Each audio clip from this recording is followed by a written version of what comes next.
Friends, मैं आपका स्वागत करता हूं आपके अपने YouTube चैनल टेक सिविल पे। आज मैं आपको आरसीसी से रिलेटेड बहुत ही इंपॉर्टेंट टॉपिक के बारे में बताने वाला हूं, जो कि न्यूमेरिकल पॉइंट ऑफ व्यू और थ्योरेटिकल पॉइंट ऑफ व्यू दोनों से इंपॉर्टेंट है। न्यूमेरिकल्स में इसकी कुछ असम्पशंस से रिलेटेड कुछ वैल्यूज डिफाइन की जाती हैं, जो कि बहुत ही ज्यादा इंपॉर्टेंट है। टॉपिक का नाम है assumptions of limit state of collapse for flexor. ठीक है, तो वीडियो को पूरा देखिएगा ताकि सारे पॉइंट्स आपको अच्छे से क्लियर हो। और वीडियो अगर आपको पसंद आए तो वीडियो को लाइक, शेयर और सब्सक्राइब जरूर कीजिएगा। और कोई भी डाउट या कोई क्वेश्चन होता है तो मुझे कमेंट बॉक्स में जरूर सेंड कीजिएगा, ताकि मैं आपके सारे क्वेश्चंस को सॉल्व कर सकूं। तो चलिए चलते हैं टॉपिक की तरफ।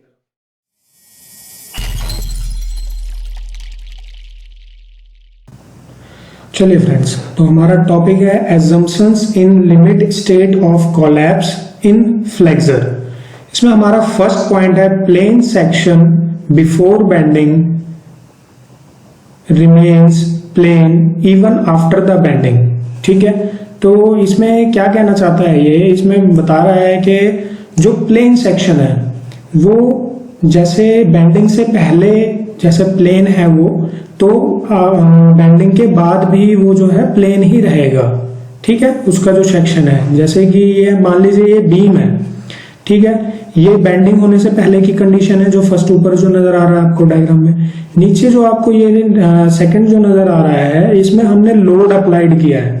लोड अप्लाइड होने के बाद ये बेंड हो गया है, लेकिन इसका जो सेक्शन है वो अभी भी प्लेन है। मतलब बेंड होने के बाद ये ऊपर नीचे नहीं हुआ है, इसकी एक्सिस जो है कर्व जरूर होगी, लेकिन एक तरीके से ये अभी भी प्लेन ही है। सेक्शन इसका प्लेन ही रहेगा।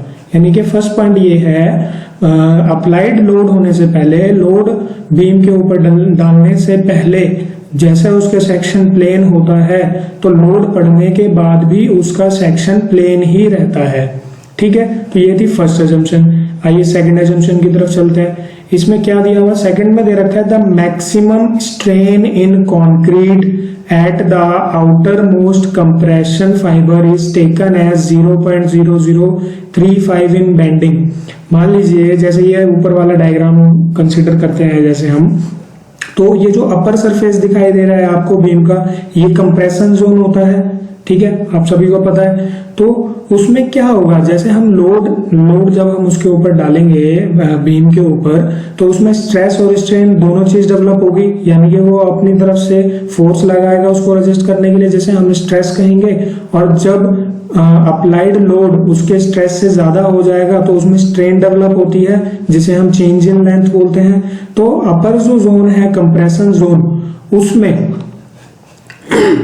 क्या दिया है, तो उसमें जो मैक्सिमम स्ट्रेन होगी आउटर मोस्ट कंप्रेशन जोन में, ये जो अपर जो जोन है, ये वाला जो जोन है, इसमें जो मैक्सिमम स्ट्रेन होगी वो 0.0035 होगी बेंडिंग के केस में। ठीक है, यानी कि फ्लेक्सर के केस में।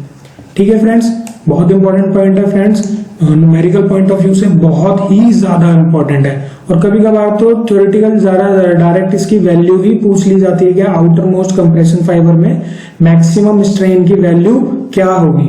ठीक है फ्रेंड्स, चलिए नेक्स्ट देखते हैं, relationship between compression stress distribution in concrete and strain in concrete may be assumed to the rectangular, parabolic, trapezoidal or any other shape। इसमें दिया हुआ है compression stress distribution of concrete और strain, मतलब जो स्ट्रेस लग रही है कंप्रेशन जोन में और जो स्ट्रेन आ रहा है, उनके बीच का जो रिलेशन बनेगा कंक्रीट में, उसे हम एज्यूम कर लेते हैं कि वो रेक्टेंगुलर भी हो सकता है, पैराबोलिक भी हो सकता है, ट्रेपेजॉइडल हो सकता है, या अदर कोई भी शेप का हो सकता है। ये assumption होती है ये वाली।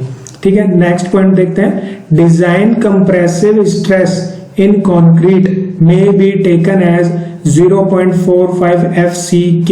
यहाँ पे FCK हमारी कंक्रीट की कैरेक्टरिस्टिक स्ट्रेंथ है। ठीक है फ्रेंड्स, तो इसने बताया कि जब हम डिजाइन करते हैं कंक्रीट को, तो उस टाइम पे हम डिजाइन कंप्रेसिव स्ट्रेस की वैल्यू कंक्रीट की 0.45 FCK लेते हैं। इसकी पूरी एक डेरिवेशन होती है जिससे ये वैल्यू निकल के आती है, यहाँ पे डायरेक्ट दिया हुआ है, इसलिए ये एक असम्पशन है जिसे हम न्यूमेरिकल पॉइंट ऑफ व्यू से कंसीडर करते हैं जब हम कोई भी बीम, स्लैब या किसी भी कंक्रीट मेंबर को कास्ट करते हैं। ठीक है फ्रेंड्स। चलिए नेक्स्ट है the variation of stress strain curve shall be parabolic up to 0.002 and thereafter the stress remains constant up to the maximum permissible strain of 0.0035। ठीक है, चलिए डायग्राम की हेल्प से मैं आपको बताता हूँ। यहाँ पे मान लीजिए ये स्ट्रेस है, इधर स्ट्रेन है। ठीक है, हमने कोई भी कंक्रीट का मेंबर है उसको लोड डालना शुरू किया तो स्ट्रेस और स्ट्रेन के बीच में एक कर्व बनता है, तो वहां पे वैल्यूज निकल के आती हैं कि स्ट्रेस और स्ट्रेन का जो कर्व होता है वो 0.002 वैल्यू तक तो पैराबोलिक नेचर का होता है, लेकिन उसके बाद स्ट्रेस की जो वैल्यू होती है वो तो नहीं बढ़ती है। क्यों नहीं बढ़ती? क्योंकि यहाँ पे अल्टीमेट स्ट्रेन पॉइंट आ जाता है एक तरीके से, मतलब वहां पे जो मटेरियल है उसकी स्ट्रेंथ नहीं बच पाती है। उसके बाद क्या होता है, सिर्फ स्ट्रेन डेवलप होता है, यानी कि उसकी लेंथ यानी कि उसकी डायमेंशन तो चेंज होती है ऑब्जेक्ट की। ठीक है, कंप्रेस कर रहे हैं तो जाहिर सी बात है कंप्रेस होगी, उसकी डायमेंशन लेंथ कम होगी, लेकिन स्ट्रेस जो बॉडी स्ट्रेस लगाती है अप्लाइड लोड को रेजिस्ट करने के लिए, वो कैपेसिटी उसकी खत्म हो जाती है एक तरीके से। ठीक है, तो उसके बाद क्या होता है, इस पॉइंट से लेके और 0.0035 पॉइंट तक सिर्फ स्ट्रेन बढ़ता है और स्ट्रेस जो है कांस्टेंट ही रहता है। इसलिए इसने बोला यहाँ पे कि स्ट्रेस स्ट्रेन डायग्राम में कि ओरिजिन से लेके 0.002 तक तो पैराबोलिक नेचर रहता है और उसके बाद जो नेचर होता है वो कांस्टेंट हो जाता है। और यहाँ पे जो वैल्यू निकल के आती है ये हमारी 0.45 FC के निकल के आती है, जिसे हम design compressive stress of concrete भी कहते हैं। ठीक है फ्रेंड्स, चलिए चलते हैं नेक्स्ट पॉइंट की तरफ, जो कि है the tensile strength of concrete is ignored. जैसे कि मैंने आपको बताया था कि कंक्रीट जो है कंप्रेशन जोन में स्ट्रांग होता है, लेकिन टेंसाइल जोन में जो है वो बहुत ही ज्यादा वीक होता है। तो जब हम डिजाइन करते हैं कोई भी स्ट्रक्चर तो वहां पे हम अजम्पशन लेके चलते हैं कि कंक्रीट की टेंसाइल स्ट्रेंथ जो है वो नहीं होती है बिल्कुल भी, इसीलिए हम उसमें रिइंफोर्समेंट प्रोवाइड करते हैं, बार्स प्रोवाइड करते हैं टेंसाइल स्ट्रेंथ को बढ़ाने के लिए। चलिए नेक्स्ट है हमारा, for design purpose partial factor of safety for steel is 1.15।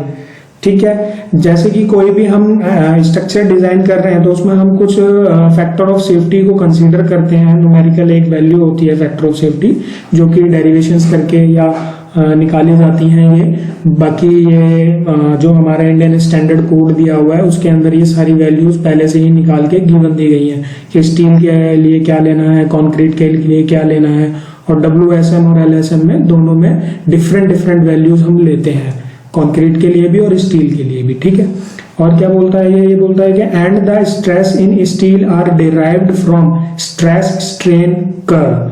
और ये कहता है कि ये जो वैल्यू निकल के आती है वो स्ट्रेस स्ट्रेन कर्व से निकल के आती है। ठीक है फ्रेंड्स, चलिए इसने एक चीज और बोली है, वो ये कहता है कि यहाँ से एक रिजल्ट निकल के आता है। क्या रिजल्ट निकल के आता है कि hence design stress of steel, जो डिजाइन स्ट्रेस ऑफ स्टील है वो हमारा Fy अपॉन 1.15 है। अब यहाँ पे Fy क्या है, Fy यहाँ पे हमारी स्टील की कैरेक्टरिस्टिक स्ट्रेंथ है। जैसे FC के हमारा कंक्रीट की कैरेक्टरिस्टिक स्ट्रेंथ होती थी, ऐसे ही Fy हमारा स्टील की कैरेक्टरिस्टिक स्ट्रेंथ है। ठीक है, तो डिजाइन स्ट्रेस ऑफ स्टील क्या बनेगा, Fy अपॉन 1.15 इक्वल्स टू, अब ये क्या है हमारा 1 अपॉन 1.5 इंटू Fy है, तो 1 को जब 1.15 से डिवाइड करेंगे तो 0.87 Fy आ जाएगा। ठीक है फ्रेंड्स, चलिए नेक्स्ट क्या है, नेक्स्ट हमारा maximum strain tension reinforcement in the section at failure shall not be less than 0.002 plus 0.7 Fy upon ES। ये जो ES है ये यंग्स मॉडुलस ऑफ स्टील है, जिसकी वैल्यू 2 इंटू 10⁵ न्यूटन पर mm स्क्वायर होती है। ठीक है फ्रेंड्स, इसको नोट कर लीजिएगा आप, मैं यहाँ पे लिखना भूल गया हूँ, आप नोट कर लीजिएगा। ES क्या है, Young's modulus of elasticity of steel, जिसकी वैल्यू होती है 2 इंटू 10⁵ न्यूटन पर mm स्क्वायर। ठीक है, तो ये लास्ट पॉइंट में क्या आ रहा है, मैक्सिमम स्ट्रेन टेंशन रिइंफोर्समेंट जो होगी in the section at failure पे, उसकी वैल्यू ये जो न्यूमेरिकल वैल्यू यहाँ दी गई है उससे कम होगी। ठीक है फ्रेंड्स, चलिए यहाँ पे मैंने गिवन भी किया हुआ है कि एफ वाई क्या है। एफ वाई हमारी कैरेक्टरिस्टिक स्ट्रेंथ ऑफ स्टील है। ई एस हमारा E S modulus of elasticity for steel है। ठीक है फ्रेंड्स, चलिए आज के लिए काफी है। चलिए, थैंक यू।